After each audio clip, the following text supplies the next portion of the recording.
Ayat hari ini adalah Markus 5, ayat 9-16. Mari kita baca bersama. Kemudian ia bertanya kepada orang itu, "Siapa namamu?" Jawabnya, "Namaku Legion, karena kami banyak." Ia memohon dengan sangat supaya Yesus jangan mengusir roh-roh itu keluar dari daerah itu. Adalah di sana di lereng bukit sejumlah besar babi sedang mencari makan. Lalu roh-roh itu meminta kepadanya, katanya, "Suruhlah kami pindah ke dalam babi-babi itu, biarkanlah kami memasukinya." Yesus mengabulkan permintaan mereka. Lalu keluarlah roh-roh jahat itu dan memasuki babi-babi itu. Kawanan babi yang kira-kira 2.000 jumlahnya itu terjun dari tepi jurang ke dalam danau dan mati lemas di dalamnya. Maka larilah penjaga-penjaga babi itu dan menceritakan hal itu di kota dan di kampung-kampung sekitarnya. Lalu keluarlah orang untuk melihat apa yang terjadi. Mereka datang kepada Yesus dan melihat orang yang kerasukan itu duduk, sudah berpakaian dan sudah waras. Orang yang tadinya kerasukan legion itu. Maka takutlah mereka. Amin. Saya akan berbagi firman dengan judul Pemulihan Kekudusan, Pemulihan Nilai. Ini adalah kelanjutan dari kemarin, yaitu kisah tentang Yesus yang menyembuhkan seorang yang kerasukan setan di daerah Gerasa. Kisah ini, pada permukaannya, tampak seperti sekadar cerita tentang pengusiran setan. Tetapi jika kita merenungkannya lebih dalam, kisah ini dapat dilihat sebagai cerita tentang bagaimana dia menjadikan yang najis menjadi tahir. Dengan kata lain, kisah ini dapat ditafsirkan dalam motif ketahiran dan kenajisan. Pekerjaan untuk membuat yang najis menjadi tahir. Mengapa pekerjaan ini penting? Karena orang yang najis tidak bisa masuk ke dalam komunitas. Jika tidak bisa menjadi bagian dari komunitas, mereka tidak hanya terasing dari hubungan dengan orang lain, tetapi juga tidak bisa beribadah, sehingga mereka harus menjalani kehidupan yang terasing secara rohani, yaitu dalam hubungan mereka dengan Allah. Itulah gambaran keterasingan dari hubungan dengan sesama, dan juga terputus secara rohani dari Allah. Jadi, alasan Yesus membuat orang najis menjadi tahir dapat dilihat sebagai upaya untuk menyambungkan kembali orang yang terputus dari Allah kepada Allah dan menghubungkan kembali orang yang terasing dari sesama ke dalam komunitas. Singkatnya, ini adalah sebuah karya pemulihan. Dalam kisah ini, banyak hal najis yang muncul. Mari kita lihat satu persatu. Pertama-tama, daerah Gerasa itu sendiri adalah daerah orang bukan Yahudi. Daerah orang bukan Yahudi itu sendiri, dari sudut pandang orang Yahudi, dapat dianggap najis. Selama pelayanannya di muka umum, Yesus tidak hanya tinggal di wilayah Yudea dan Galilea. Dia sengaja memasuki wilayah Samaria, termasuk Tirus dan Sidon, dan secara pribadi melakukan perjalanan ke daerah-daerah orang bukan Yahudi seperti ini, di mana dia bisa menjadi najis. Kedua, orang yang ditemui Yesus di Gerasa adalah orang yang kerasukan setan. Ayat 2 dan 13 dari pasal ini memperkenalkan orang ini sebagai orang yang kerasukan roh jahat. Dalam kata roh jahat atau kotor, kenajisan ini ditekankan secara langsung. Ketiga, tempat orang ini berada adalah kuburan. Bersentuhan dengan mayat membuat seseorang menjadi najis. Dan tempat di mana mayat-mayat dikumpulkan, yaitu kuburan, ruang itu sendiri. Kita tidak tahu seberapa luas area itu, tetapi area itu sendiri adalah tempat yang najis. Terakhir, dalam perikop hari ini, muncul sekawanan babi. Orang Yahudi menganggap babi sebagai binatang yang najis. Tampaknya babi-babi itu dipelihara di sana karena Gerasa adalah daerah orang bukan Yahudi. Dengan demikian, seluruh perikop ini dengan kuat menunjukkan kenajisan dalam berbagai bentuk. Orang Yahudi sangat sensitif dan sangat tidak suka menjadi najis. Mereka berusaha keras, hampir seperti obsesif, untuk tidak melakukan kontak yang akan membuat mereka najis, dan bahkan khawatir menjadi najis tanpa menyadarinya. Itulah mengapa upacara pentahiran muncul, di mana mereka harus membasuh diri setiap kali pulang setelah bepergian. Mereka berpikir, mungkin tanpa sadar aku telah bersentuhan dengan orang yang najis, atau dengan benda yang disentuh oleh orang najis, sehingga aku bisa menjadi najis. Jadi setelah kembali dari luar, mereka tanpa syarat membasuh diri untuk menjaga ketahiran mereka. Dalam perikop hari ini, muncullah seseorang yang bertindak dengan cara yang sangat berlawanan dengan cara orang Yahudi ini. Dia adalah Tuhan kita, Yesus. Yesus pergi ke tempat-tempat najis tanpa memedulikannya. Dan dia sendiri bersentuhan dengan orang-orang yang najis. Apakah alasan Yesus pergi ke tempat yang najis dan bersentuhan dengan orang yang najis? Alasannya adalah untuk membuat orang yang najis menjadi tahir. Agar orang yang najis menjadi tahir, menjadikan orang yang najis menjadi tahir. Inilah alasan dan tujuan Yesus datang ke dunia ini. Di manakah tempat yang paling tahir dan paling kudus? Bukankah itu takhta surgawi?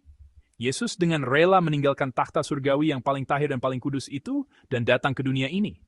Tujuannya adalah untuk menyampaikan ketahiran dan kekudusan surgawi itu kepada kita. Untuk memulihkannya bagi kita. Pada mulanya, kontak ini selalu terjadi dalam bentuk lingkaran setan. Cara berpikir tradisional adalah, jika orang yang tahir bersentuhan dengan orang yang najis, maka orang yang tahir itu akan menjadi najis, karena orang yang najis tersebut. Kenajisan terus menyebar. Jika Yesus pergi ke tempat yang najis dan bersentuhan dengan orang yang najis, maka Yesus akan menjadi najis. Begitulah cara berpikir orang pada umumnya. Rantai lingkaran setan inilah yang diputuskan oleh Tuhan kita Yesus. Bukan kenajisan orang-orang yang membuat Yesus menjadi najis, melainkan ketahiran Yesus yang membuat menjadi tahir. Karya inilah yang terjadi dalam perikop hari ini. Inilah pengaruh dari lingkaran yang baik. Demikian pula dengan kita. Kita memiliki misi untuk membuat yang najis menjadi tahir. Budaya yang kotor dan menyimpang, dosa-dosa yang cabul dan gelap, kita memiliki misi untuk membuat hal-hal ini menjadi tahir. Kenyataannya, ada banyak orang Kristen yang justru jatuh ke arah sebaliknya. Mereka hanya mengikuti dunia, atau bahkan melakukan dosa yang lebih jahat daripada dunia. Kita sering melihat kasus-kasus seperti ini. Ada banyak sekali kasus yang menyedihkan seperti ini. Kita harus berjalan ke arah sebaliknya. Kita memiliki misi agar rumah, tempat kerja, dan lingkungan kehidupan kita di sekitar kita dipengaruhi oleh ketahiran Yesus dan dipulihkan. Misi ini harus kita laksanakan di tempat kita berada. Inilah yang disebut peperangan rohani. Perikop hari ini, ayat 9, mengatakan bahwa roh jahat yang menindas orang itu legion. Karena dinyatakan sebagai legion dalam bahasa Yunani, mungkin ini merujuk pada skala sebesar legiun Romawi. Faktanya, daerah itu adalah wilayah tempat tentara Romawi ditempatkan dan di mana pernah terjadi peperangan. Ketika Yesus mengusir roh-roh jahat itu, mereka memohon agar tidak diusir keluar dari daerah itu, dan sebaliknya meminta untuk masuk ke dalam kawanan babi. Yesus mengabulkannya, dan mereka mati di danau bersama dengan kira-kira 2.000 ekor babi. Saat membaca perikop ini, kita mungkin merasa kasihan dan berpikir, apa salah kawanan babi itu? Dan mungkin juga terlihat seperti bisnis seseorang hancur. Kita bisa saja bertanya, kerugian besar terjadi karena Yesus, bagaimana ganti ruginya? Akan tetapi, kita harus menafsirkan hal ini bukan dari sudut pandang ekonomi atau politik, melainkan dari sudut pandang rohani. Seperti yang telah saya katakan, babi adalah binatang yang dianggap najis. Binatang-binatang yang dianggap najis itu telah lenyap dari daerah tersebut. Lalu, apa yang terjadi dengan tanah yang telah ditinggalkan oleh binatang-binatang najis itu? Yesus, sambil membuat orang itu menjadi tahir, juga ingin agar tanah itu sendiri menjadi tahir, meskipun itu adalah tanah orang bukan Yahudi.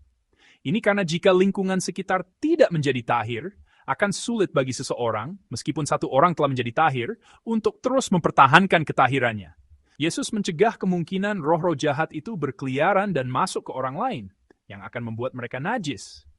Dan dengan menyingkirkan binatang-binatang najis yang menduduki tanah najis itu, dia memperbesar kemungkinan bagi orang-orang untuk mempertahankan ketahiran mereka.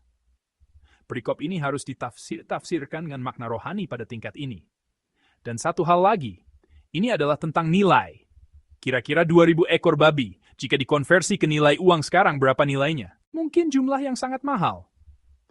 Bisakah engkau berinvestasi sebanyak itu untuk menyelamatkan satu orang?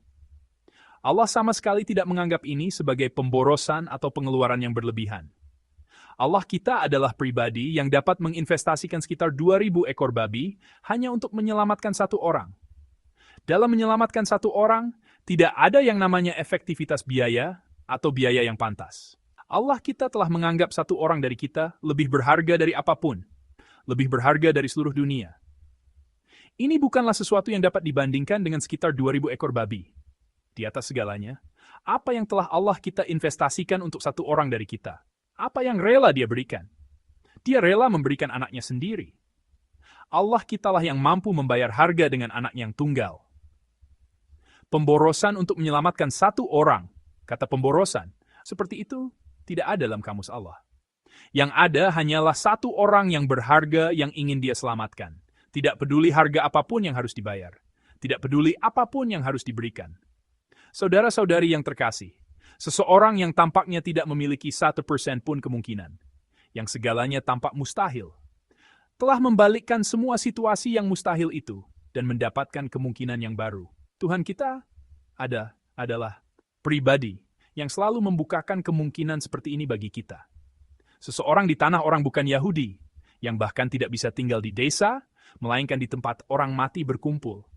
Seseorang yang sudah mengalami kematian, bukan kehidupan. Karya di mana Tuhan kita dengan rela membayar harga untuk menyelamatkan satu orang itu sehingga ia dapat hidup. Itulah karya yang terjadi dalam perikop hari ini. Namun, harga yang dibayar oleh Tuhan kita bukanlah hanya beberapa ekor binatang. Tuhan kita membayar harga dengan dirinya sendiri. Ini menunjukkan betapa berharganya satu orang. Karya di mana dia sendiri pergi ke daerah yang najis itu, ke tempat yang najis itu, untuk secara pribadi bertemu dengan orang yang najis itu dan menjadikannya tahir, itulah karya yang terjadi dalam perikop hari ini. Saudara-saudari yang terkasih, di hadapan Allah, kita adalah makhluk yang begitu berharga. Makhluk-makhluk rohani yang kotor terus-menerus membuat kita melupakan nilai ini. Tuhan kita memulihkan nilai ini. Saya harap Anda semua hidup dengan selalu mengingat betapa berharganya Tuhan kita memandang kita. Dan saya harap Anda semua hidup dengan selalu mengingat bahwa Tuhan kitalah yang memulihkan kita. Hari ini, ingatlah hati Tuhan yang menganggap kita berharga. Dan berharaplah bahwa Dia akan memulihkan kita menjadi tahir dan kudus. Saya memberkati Anda di Tuhan, agar Anda mendapatkan kekuatan baru dan mengalami pemulihan kekudusan, serta pemunilai pada hari ini.